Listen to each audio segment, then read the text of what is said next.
To do another Star Wars Episode 7 The Force Awakens video. Previously I had done the entire movie review, talked about how I loved it, but I gave it some criticism too. And one of those criticisms was that they played it a little too safe and mirrored A New Hope a little too closely. Now I had predicted in videos months and months ago that it would probably parallel A New Hope to a degree, and that Episode 8 might parallel Empire, and Episode 9 may parallel Return of the Jedi to an extent. So after you go see The Force Awakens again and the euphoria wears off and the newness and excitement of Star Wars being back, you kind of start thinking about it and you realize, you've probably seen that movie before. So what I'm going to do today is go over my top 10 reasons why The Force Awakens is exactly the same as A New Hope. Now this is not meant to be, some major criticism, although I guess it kind of is. But at the same time, I'm not a Disney spokesperson, so I got to poke a little fun at it.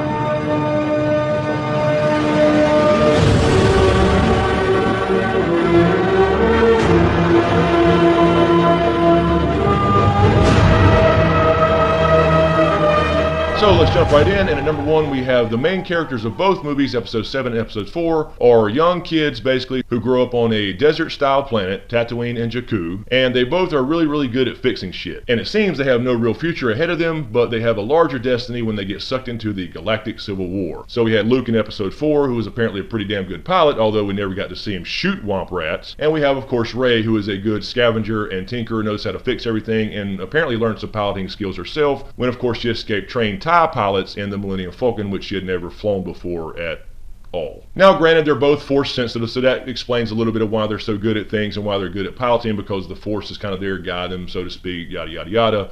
But at the same time, it is exactly the same character, and they're probably related. And at number 2, in both movies you have a cute little droid who seems to be the key to the entire story, that's containing some kind of plans, or in this case in Episode 7 a map, to something of importance, and the big bad guys, the Empire, or now the First Order, is after those droids to get those plans or to get that map. So of course in Episode 4 that's R2 carrying the original plans to the original Death Star 1.0, and now of course we have BB-8 in The Force Awakens carrying the map or partial map to Luke Skywalker. But both the same premise, the droids are there, and the big bad evil Empire, or the First Order, are hunting the droids to get the information before the good guys do.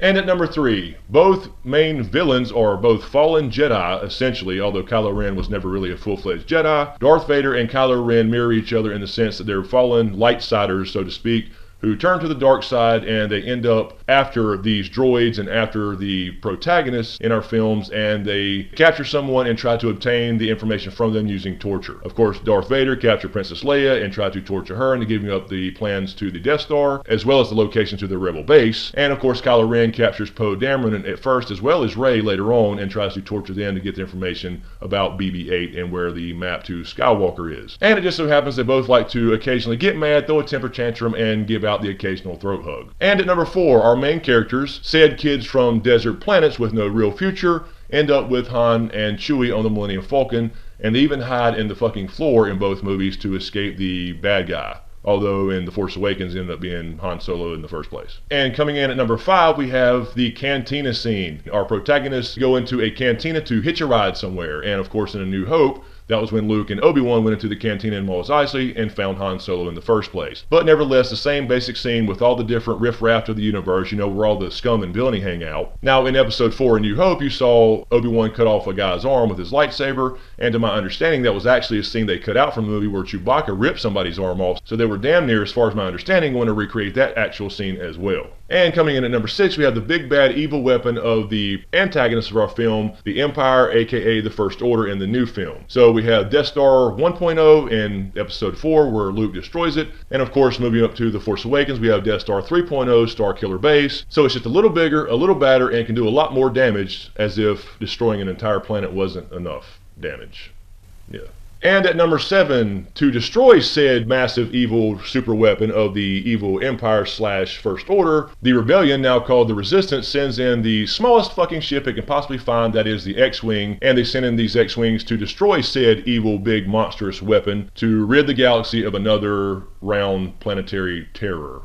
Well, welcome to the Terror Dome. Yeah, I just made that up. And on top of that, to actually destroy the weapon, they even do a trench run again like they did in A New Hope, where that was, of course, Luke feeling the Force and listening to Obi-Wan, and he shot 2 torpedoes into the thermal exhaust port. And basically the same thing in A Force Awakens, only Poe Dameron flies down the trench and flies into the thermal exhaust port himself to go ahead and blow up the internal area of the base that contains all the energy stored up by the sun. And he, of course, destroys that before flying out to safety himself. And at number 8, we have the big bad guy as far as our villains in the stories. A New Hope, we had Darth Vader, and of course in The Force Awakens, Kylo Ren. They both survive said destruction of said super evil weapon and come back to live another day. But again, that's not necessarily a bad thing there. I mean, I want to see Kylo Ren grow and become a badass supervillain like Vader. He was already established, and we'll see if he turns out to be as good as his grandfather. And that leads to number 9, where said badass villain kills the mentor of said teenager with no future on a desert planet. Of course, in episode 4, you had Obi-Wan, who really committed suicide and turned into a Force ghost before Vader struck him down. A lot of people say Vader killed Obi-Wan.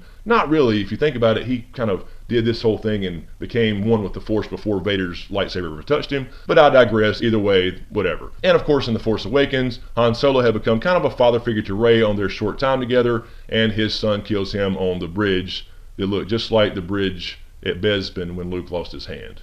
And coming in at number 10, we have a mysterious overlord who is apparently the master of our badass supervillain. In episode 4, we didn't know who Darth Vader reported to. He only called him the Emperor. But when we finally saw the Emperor, we didn't know who he was exactly as far as being Darth Sidious and the Sith, etc. But when we saw him, he was a larger-than-life hologram who was very mysterious, and we didn't know who the hell he was.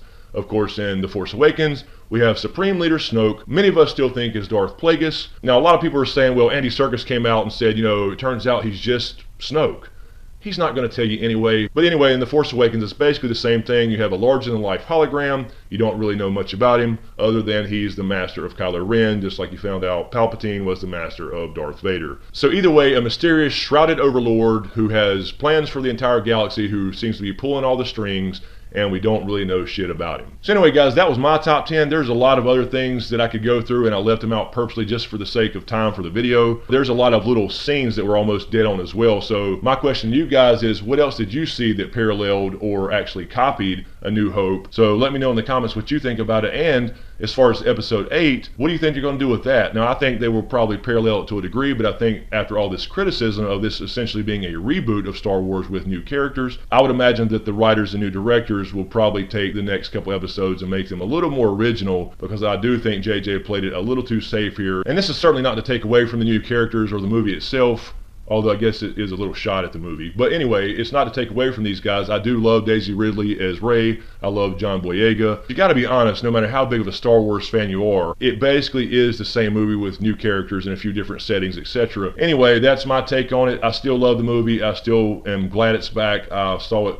3 or 4 times, whatever. There's a reason you like the movie so much, because you've seen that story before. Also, real quickly, guys, please check out the new channel that Val and I from Because Geek has created together. We partnered up and created a channel called Because Views. I will link that in the description below. And it's basically a behind-the-scenes channel about Smokescreen and Because Geek and our little YouTube journey and how we got started and where we're going, and a lot of behind the scenes stuff as far as outtakes and what it really takes to be a YouTuber, an up and coming YouTuber I should say, because we want you guys to see that from behind the scenes and take the ride with us. And of course I have a lot of other stuff planned for Smokescreen as well, but in the meantime you can click here for the last video I did, which was a Game of Thrones Q&A video, and also talk about the Winds of Winter release date. So check that out, let me know what you think. Thanks again, you guys. Thanks for all the support. Be sure to subscribe to get everything. Thanks for watching, you guys, and we'll see you next time.